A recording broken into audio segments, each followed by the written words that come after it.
及笄那年，嫡姐不顾一切为爱私奔，却因我及时阻止而失败了，因此她恨惨了我。后来她当上了皇后，雍容华贵，我却被她当礼物送到暴君的床上，生不如死。她说你害我失去了最重要的东西，今天我也要让你尝尝我当初的滋味。我被折磨得奄奄一息，扔在冷宫活活饿死，重生到了嫡姐私奔那日。这一次我选择袖手旁观。大家好，欢迎收看达达听书。你要敢出声，把仆人引过来，我绝对不会放过你。我是被憋醒的，一睁眼就看到我的嫡姐沈婉婉面目狰狞地用帕子捂住了我的嘴巴，而她身后背着一个包裹，里面装满了金银细软。我很快就意识到，我重生了，重生在沈婉婉为爱私奔的那天。我艰难地拨开她的双手，深深地吸了一口气，说道：我不会阻止你和顾子言远走高飞。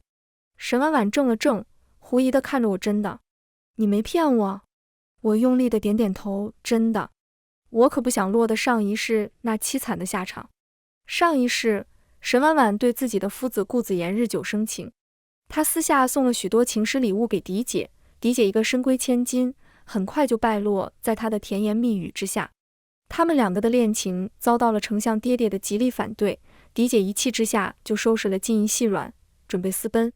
被我撞见阻止后，她恨上了我。没过多久，在圣上的赐婚下，她顺利地嫁给了二皇子。太子暴毙，二皇子顺理成章当上皇帝，却是一位性格暴虐的昏君。他说你毁了我的一生，我绝对不会放过你。更让我无法接受的是，嫡母王氏竟然因此恨上了我。都怪你当初拦着婉婉私奔，害得她现在郁郁寡欢。我生母早逝，养在嫡母名下，对她很是如沐，没想到她竟然会因此恨我。可我如果不阻止嫡姐，传出去丞相府名声尽毁，她真的会幸福吗？嫡母为了发泄情绪，对我百般刁难。后来他们母女联手，把我当作礼物送给昏君，受尽折磨。这是你欠我的，你就认命吧，沈月。这一次我决定袖手旁观，看他们有什么好结局。此刻沈婉婉还是有些不相信，我怎么感觉你是在骗我？说吧，是不是等会你就会去通风报信？我一脸诚恳地看着他，姐，你相信我，我一直羡慕你和顾先生这种突破世俗的相爱，你们简直是天生的一对，父亲就是太迂腐了，我相信过段时间他会想通的。沈婉婉看我的眼色变得柔和，好妹妹，你说的太对了，我今日选择和顾郎离开也是迫不得已，我相信爹娘很快就会想通的。我眼看着他背着包袱，自信满满地奔向他以为的幸福大道，没有阻止。哼，这一次你们总不能恨我了吧？我摸着脸，看着镜中与沈婉婉8分相似的脸，笑得很甜。真好呢，我的容貌还在。上一世我可是拼命阻止沈婉婉私奔，在与她争执的过程中，不小心撞到了柱子上，额头留下一个蜈蚣一样的疤。容貌被毁，我的婚事也因此耽搁了下来。我整理了一下衣衫，施施然地走向堂厅。圣上赐婚的圣旨到了，所有的主子都在那里，这次我可不会缺席了。二小姐，你怎么才来？快跪下接旨。爹爹沈博文见沈婉婉没来，皱了皱眉头，以为她在耍小性子，便不再理会。他带着众人接旨，果然是赐婚的圣旨。看着离去的太监，我陷入了沉思。婉婉呢，还不赶快把这个好消息告诉大小姐？听着王氏激动的声音，我心中嘲讽，我的好姐姐这次可听不到这个消息了。不过这个时候她就算知道了，估计也不会在意。前世我阻止了她私奔，自己却毁容，无人问津。事后沈婉婉恨惨了我，甚至对受伤的我冷场热讽，该谁让你毁了我的人生，你就该孤独终老。而她私奔未成，只是被关在房间安心待嫁，嫁给二皇子之后更是春风得意，之后顺顺利利地当上皇后，暴君更是对她爱若珍宝。而我璀璨的人生还没开始便结束了，后来更是因为他的报复，惨死在冷宫之中。这一次一切都将会不同。不好了，老爷、夫人、大小姐她不见了。该来的还是来了。王氏脸色大变，厉声喝道：什么叫不见了？你们怎么看的人，还不赶紧派人去找？爹爹也有些焦急院儿，你知道婉婉去哪里了吗？我一脸无辜地看向爹娘爹爹，娘亲，我一直跟你们在一起呀，怎么可能知道姐姐去哪里了？我心中冷笑，就算知道，我也不会告诉你们。她回来了，我的计划该如何进行？如我所愿，沈婉婉跟顾子言已经跑得远远的了，并没有被人发现。深夜时分，爹爹轻击着桌面，陷入了沉默。圣旨已下，明日就要带着未来的二皇子妃去宫中谢恩，此事耽误不得。老爷，婉婉如今下落不明，这可如何是好？我知道，是时候该我出场了。我跪在地上，重重地磕了一个头。爹爹，娘亲，我与姐姐有几分相似，愿意替她去宫中谢恩。等姐姐回来，再由她嫁与二皇子也不迟。王氏眼睛一亮，这也不失是个好方法。老爷，你看，那就这样吧，都去休息吧。进宫之事不能耽搁。竟然真的成了，我心中满是惊喜。第二天，我跟着王氏来到了皇宫，我们先去拜见了皇后。皇后亲切地把我叫到跟前，挽着我的手，随意唠了一些家常。她似乎对我很满意，把手上的玉镯亲手戴到了我的左手上。早就听说皇后与圣上伉俪情深，太子和二皇子都是嫡出，恩爱也不减当年。看来传言不假，皇后比我想的还要惊艳年轻，这样的美人确实值得让人疼惜。皇上驾到，我们一同跪下请安。平身吧，今日是家宴，无需多礼。皇帝年近50，却也是个中年美大叔，看向皇后的眼神很是温柔，这让我很是羡慕，我也很向往这样相濡以沫的爱情。我发现有2个异样的目光一直盯着我，抬眼看去，那是太子秦政和二皇子秦天。太子跟皇上长得很像，笑得温文尔雅，见我看向他，对我轻轻颔首。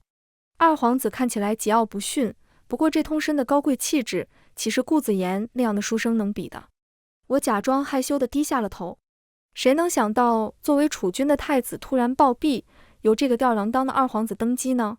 不过二皇子虽说是个昏君，却遗传了皇上的专情，对沈婉婉那叫一个宠溺。朕听说爱卿之女善弹琴，不如来上一曲，如何？臣女献丑了。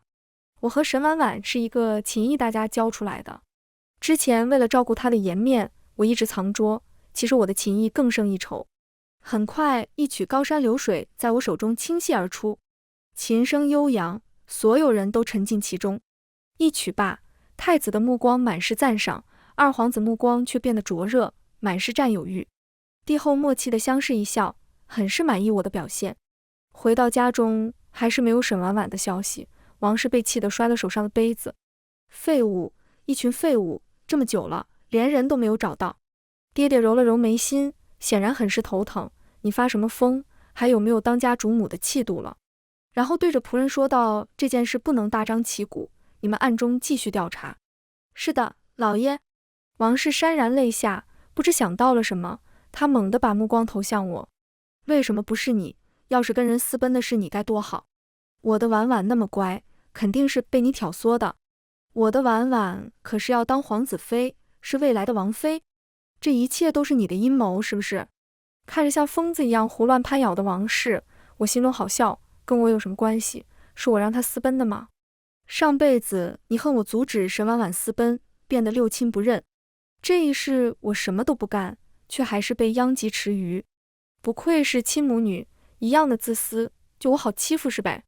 我忍不住反驳娘亲，又不是我让他爱上顾先生，逼他私奔，您为何怨我？王氏见我还敢忤逆他，气得浑身发抖，抬手就给了我一巴掌。我的脸瞬间红肿，5根手指印清晰可见，足以看出他用力之狠。我倔强的与之对视，不成想更激怒了他。就在他想用手刮花我的脸时，爹爹出手阻止了。只见他只是瞥了王氏一眼，王氏瞬间就老实了。一家之主的威严不容挑衅。好了，这件事到此为止，确实跟月儿没有关系，莫要伤了母女情分。如果我没有重生，肯定以为爹爹对我还是有几分怜爱的，就算娘亲偏心姐姐，爹爹却对我们一视同仁，我的吃穿用度跟姐姐一样不差。直到有一次我无意中听到他们的争吵声。老爷，当初真不该把沈月记在我的名下，现在他都毁容了。一点价值都没了，白费了咱们这么多年的心血。行了，现在说这些都晚了。好在咱们还有婉婉，她一定不会让我们失望的。也是从那时我才知道自己并不是王氏亲生女儿，我的生母是她贴身侍女，更是她父亲的私生女，所以我才会跟沈婉婉长得那般相似。我不怪王氏偏心，毕竟我不是她的亲生女儿。但是爹爹在我毁容之后，对我弃之敝履才是最让我心寒的。在他心中，亲生女儿不过是维护他权势地位的筹码，而上辈子毁容的我显然已经没有利用价值了。我扭头躲过爹爹想要安慰我的大手，他怔住了。月儿是在怪爹吗？是的。我的话让他彻底愣住了。如果是以往，我应该对他满是容目，宽慰他的心情。现在不会了，我头也不回地离开了这个让我窒息地方。没工夫再跟他们虚以委蛇，我现在只想休息。第二日，宫里派来一个教养嬷嬷，专门指导我皇家礼仪。这个教养嬷嬷我很熟悉，她是皇后的乳母，一直在皇后身边伺候，虽然严厉，但是规矩却是不差的。沈姑娘，皇宫里的规矩不少，咱们也就不废话了，现在开始吧。有劳孙嬷嬷了。我眼含热泪地对着她恭敬地行了一个晚辈礼。孙嬷嬷，我们又见面了。前世沈婉婉第一次见面就端着大小姐的架子，后来可没少被孙嬷嬷暗中搓磨，宫里的手段兵不刃血，沈婉婉很快就被折磨得憔悴不堪。为了转移孙嬷嬷的注意力，沈婉婉更是把我拉了出来，一起学习，美名曰为了我好。孙嬷嬷刚开始对我很是轻视，到后来的欣赏，更是让我们的关系不是师徒，胜似师徒。不过这也惹怒了沈婉婉，她利用沈家大小姐的身份给孙嬷嬷下药，设计出了一场捉奸大戏。事后更是逼着旱鸭子的孙嬷嬷跳河自尽，对外宣称孙嬷嬷是畏罪自杀。爹爹为了给沈婉婉收拾尾巴，亲手杖毙了那个小厮，带着她的尸体去皇宫负荆请罪。最后这件事也就不了了之。听说皇后也因此大病一场，皇帝和太子对沈家更是心怀芥蒂，开始渐渐疏远沈家。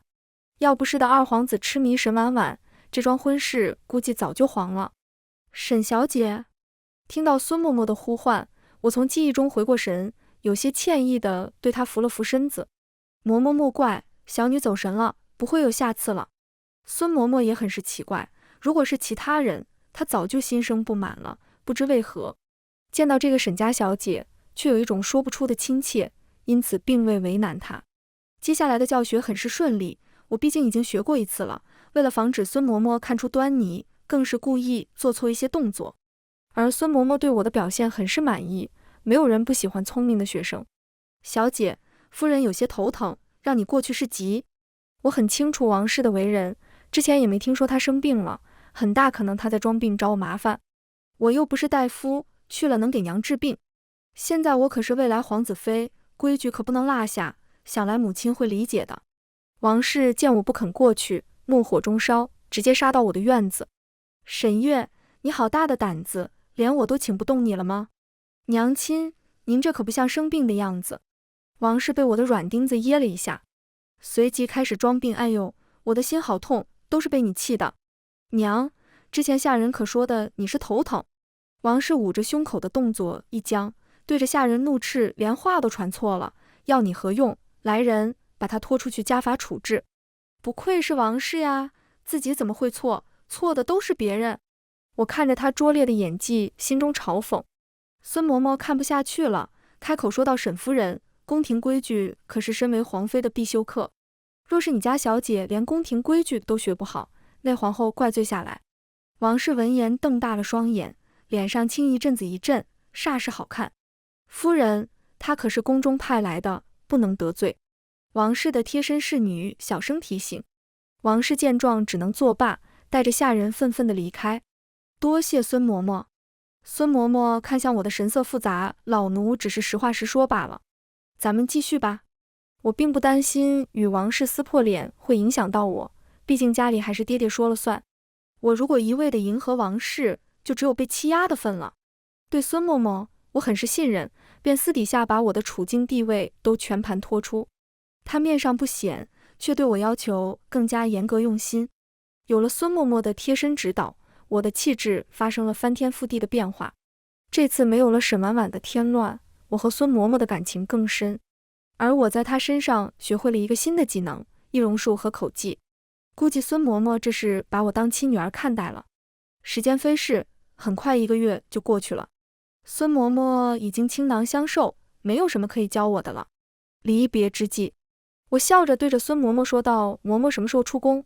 记得派人通知我，我可还要为你养老哩。”孙嬷嬷眼尾发红，哑着嗓子说道：“沈小姐放心，老奴出宫第一个通知的就是您。”她孑然一身，如今没想到老了意外收了一个徒弟，一个要为她养老送终的徒弟。我像往常一样给爹娘请安，还没到门口，就听到里面传来的争吵声。凭什么要让那个贱人的女儿代替婉婉当太子妃？我不同意。你不同意也得同意，你的好女儿现在已经有了身孕，怎么可能再嫁给二皇子？婉婉，我的婉婉呀！我不甘心。听着王氏的哭喊声，我心中有种莫名的兴奋。许久，月儿，你进来吧。听到爹爹的声音，我淡定地走了进去，装作什么也没听见。我从爹爹口中得知，我的好姐姐竟然跟顾子言躲进了城外的护国寺里，难怪下人找不到，要不是爹爹被逼急了，直接派人绑了顾子言的父亲，以其性命逼，估计到现在都没有他们的消息。可惜，就算找到沈婉婉也为时过晚，她已经怀孕了，1月有余。我心中感慨，这顾子言也是个狠人。佛祖眼皮子底下也能做出此等龌龊之事，还真不怕报应呀。没有了我的阻拦，他今生并没有因为私奔败露死于非命。不过嘛，听说顾子言家中并不富裕，爹爹这次更是把顾家父母都得罪了，估计沈婉婉嫁过去也没好日子过。沈婉婉得偿所愿，以沈家婢女的身份嫁给了顾子言。不过很快她就后悔了，嫁给顾子言的日子并没有她想的那么美好，她从沈家带的金银早就被消耗一空。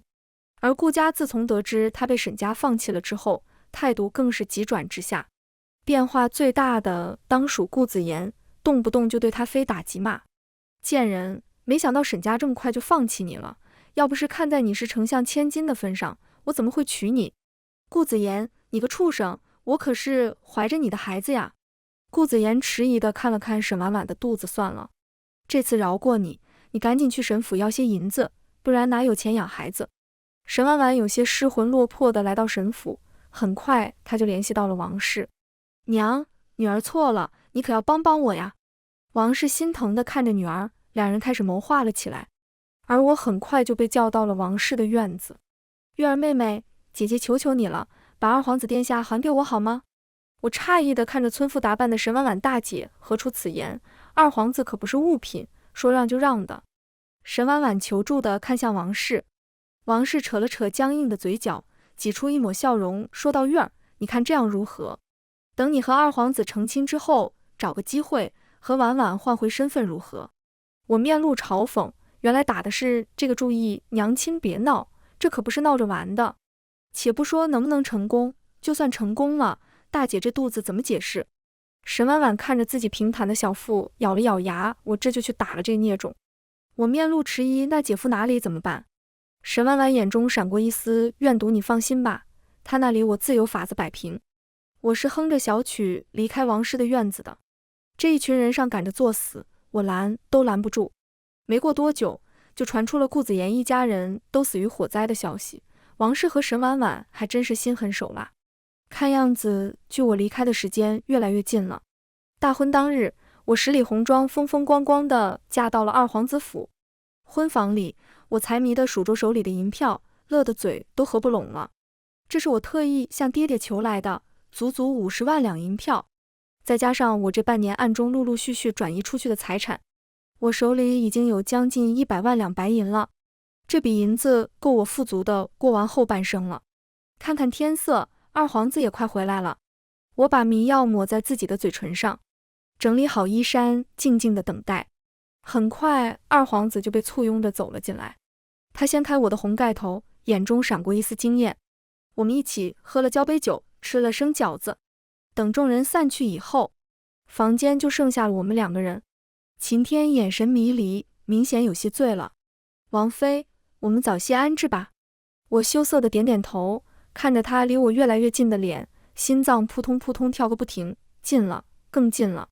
秦天的唇终于对上我的嘴了，咚的一声，秦天晕倒在了婚床上。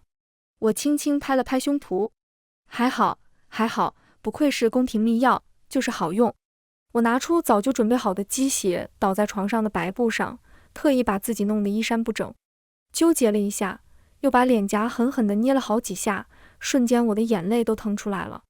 就是现在，我赶紧对外喊道：“来人，把温着的醒酒汤端来。”二皇子喝醉了。端着醒酒汤进来的是沈婉婉，这是我们约定好的，等我和太子行了成人之礼后，他再来替换我，主要是他们做贼心虚，怕二皇子发现破绽。不过这跟我有什么关系？我又不傻，才不会牺牲自己。二皇子发现就发现呗，跟我有什么关系？看着我一副被宠爱后的模样，沈婉婉眼中闪过一丝嫉妒，我们2个默默地交换了衣服。剩下的就交给你了。我的东西呢？我坦然地伸出手要报仇。沈婉婉眼含轻蔑地瞥了我一眼，真是的眼皮子浅的，皇子妃岂是这些银子可换的？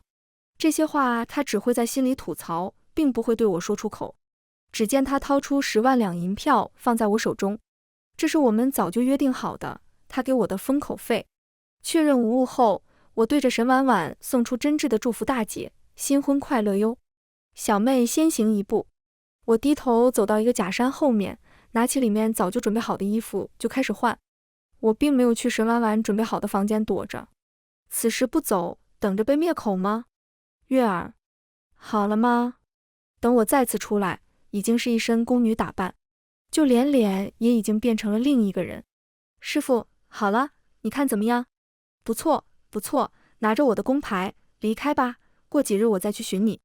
孙嬷嬷满意的点点头，嘱咐道：“师傅，我在老地方等你，你不来我可不走哦。”我抱着孙嬷嬷的手臂撒娇的说道。孙嬷嬷点了点我的鼻头，放心吧，我已经跟皇后求下恩旨了。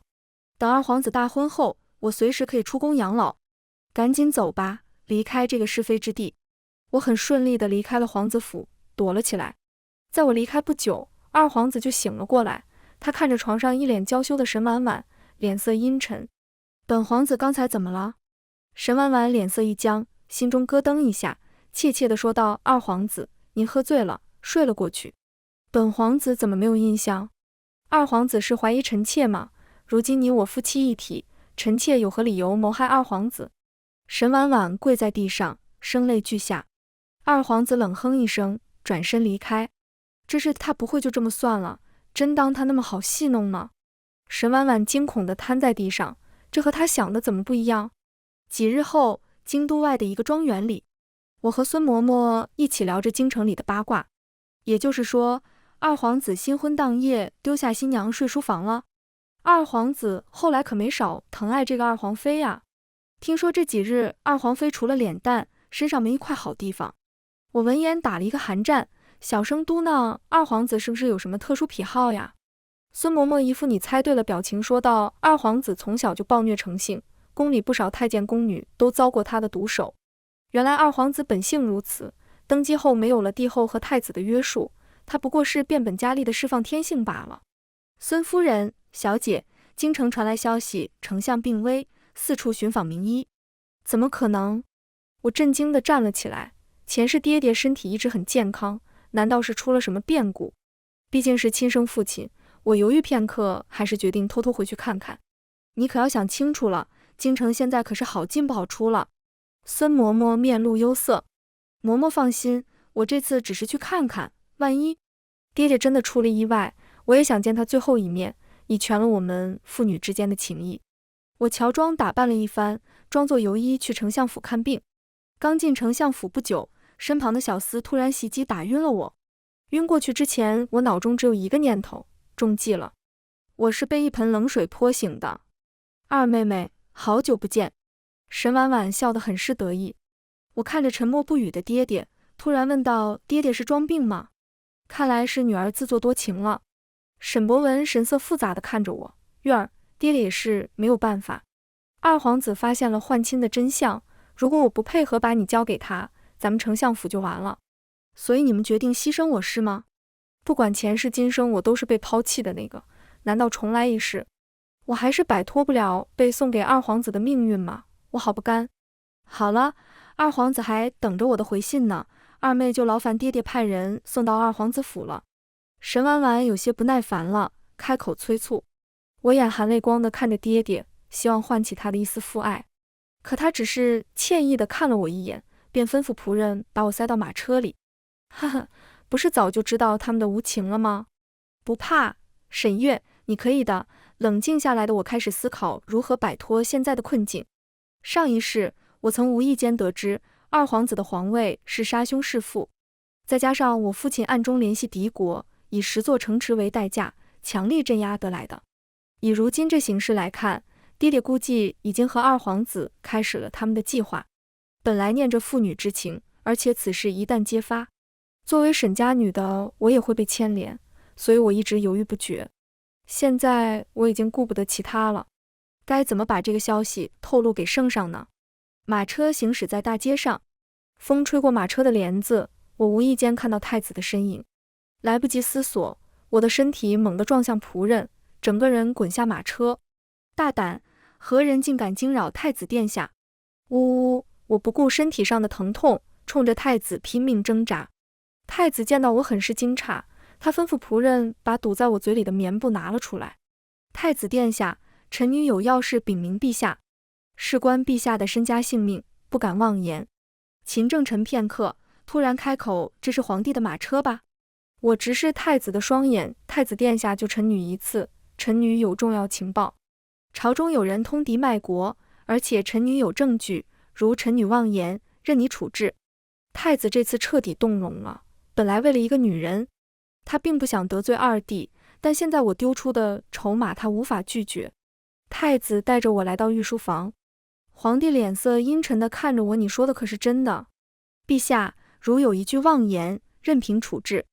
我面不改色地说道：“不过陛下需承诺，事后留臣女一命，放臣女离开。”准，你说吧。听到皇上同意了，我松了一口气。就算只有一丝生的希望，我也不想放弃。我现在已经没有后退的余地了。听完我的叙述，皇帝龙颜大怒，太子也跪在一旁不敢多言。此事牵扯太深，他也不知如何劝说。传太医。冷静下来的皇帝第一时间关心的是自己的身体，然后叫来暗卫，查明我说的是否属实。所有太医轮流给皇帝请脉，讨论一番后，确实如我所说，皇帝已经中毒颇深，现在就算驱毒，皇帝顶多能活3年，而且不能再劳心劳力地处理朝政了。皇帝闻言瞬间像老了10岁。暗卫也回到了皇宫，通过我提供的线索，他们很快就搜集好了证据，呈给皇上。皇上看着眼前的证据，猛地吐出一口鲜血：“好好好，这就是朕信任的好儿子、好臣子。”父皇，陛下，朕没事。御林卫听令，立刻封锁丞相府、二皇子府。我跪在一旁，神色冷然地看着这一切，一切都要结束了。我被关在皇宫的一处偏殿里，门突然被打开。师傅，你怎么在这里？傻丫头，你的事情我已经知道了。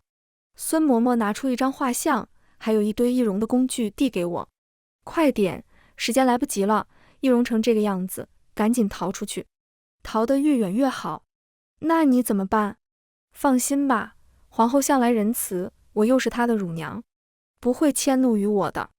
现在最主要的是你的安危。我在师傅的帮助下，很快就改头换面。我强忍眼泪，不舍得看了师傅一眼。师傅，珍重，我在老地方等你。师傅冲我挥挥手，催促我赶紧离开。等我逃出京都，没过几日就传出二皇子被终生圈禁，丞相府被抄家。皇后受不了打击，直接抑郁成疾，一病不起。王氏接到圣旨后，直接上吊自尽。1个月后，爹爹问斩之时，我特意去送了他一程。看着面容枯槁、穿着囚服的父亲被当众问斩，我一脸平静。又过了1个月，皇上当着朝中大臣的面宣布退位让贤，由太子登基。新帝登基，举国欢庆，而师傅却一直没有消息传出。我等啊等，等到皇后去世，举国哀悼，才得知师傅自愿殉葬了。看着手中师傅留下的最后一封信，我泪如雨下。师傅临死之际，最放不下的就是我。信中他让我带着他那份期盼，好好的活下去。孑然一身的我开始了自己的路途，我要在有生之际走遍大江南北，看遍大好河山，这是我两世的梦想。我写的游记被世人追捧，读书人称我为沈大家。20年后，在得知沈婉婉病入膏肓之际，我特意去看了她一眼。此时她虽才40出头，被说成70、80岁都有人信。沈月，你来了，是过来看我的笑话吗？我平静地看着油尽灯枯的沈月。你说对了。她一脸怨毒地看着我。都是因为你，二皇子得知宦亲真相后，整日对我百般折磨。你怎么就不能乖乖地进府让他出气呢？不过你确实够狠，竟然凭一己之力直接扳倒了二皇子府和丞相，竟然还能逃之夭夭。我静静地听着他发泄着自己的怨恨。凭什么我要被那畜生折磨一辈子，想死都不成？你知道我是怎么活到现在的吗？是二皇子亲自求的陛下，给我请的最好的御医，吃的最好的药，一直吊着我的命。看我过着求死不能的日子，你开心吗？你得意吗？听着他的咆哮，我的内心毫无波澜。不过御医说了，我这次真的熬不过去了，我终于要解脱了。不过好妹妹，你很快就该过来陪我了。二皇子应该马上就要到了吧？我的眼神终于有了一丝波动。你知道我为什么敢出现在这里吗？沈婉婉脸色一僵，嘴里不停地喃喃，不可能，这不可能。亲眼目睹沈婉婉死不瞑目，我头也不回地离开了。没有什么不可能。皇帝的贴身太监来到我的身边，沈大家，皇上请您进宫。是呀，我现在是名传天下的沈大家。我所绘制的地图和游记被皇家列为机密，为大庆王朝的扩张奠定了基础。现在除了皇帝，无人敢动我，甚至皇帝还要保护我。我凭自己的能力，让自己不再畏惧任何人。靠人不如靠己。全文完，达达听书感谢您的观看，我们下个故事再见。